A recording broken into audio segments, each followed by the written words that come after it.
vysvetľuje tipy ohľadom alarmu. Tip číslo 1. Nehajte si to v rohu, keď máte čiplo pri okne, nehajte si dlhší kábel. My tento kábel pripravíme tak, že ho dáme do rohu, ale keby náhodou zákazníková manželka na Pintereste videla krásny záves, tak my tento káblik budeme vedieť posunúť ďalej a tým pádom čidlo nebude schované za závesom.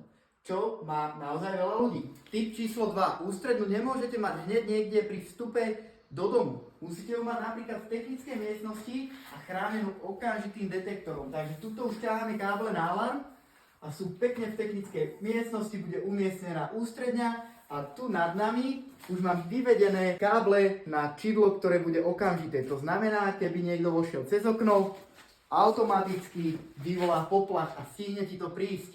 Veľa ľudí to robí tak, poď sem, že do vstupnej chodby, kde je skriňa, dá ústredňu do skrine. Lenže prvé čidlo, keď ty vojdeš, zaznamená poplach až po nejakých 20 sekundách, než ty naťukáš kód na klávesnici, ktorá je mimochodom hneď vedľa dverí. Znamená to v praxi to, že keď niekto bude vedieť, buchne ti kladivom ústredný a robí si čo chce. Tip číslo 3. Tu je umiestnená siréna. Alebo aspoň príprava na ňu. Siréna, okrem funkcie toho, že húka, má funkciu aj to, že každý vidí, že máš nejaký alarm.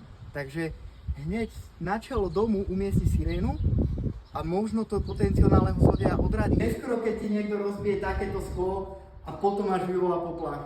Správ maximum preto, aby to už videl od cesty, že aha, možno tam niečo je, nebudem tam ani radšej chodiť. A teraz, keď si sa dozvedel už niečo o alarme, tak ma sleduj a zajtra ti ukážem niečo zase o kamerách, máme takú špeciálnu vychytávku, zajtra to ideme robiť a určite sa ti to zíde.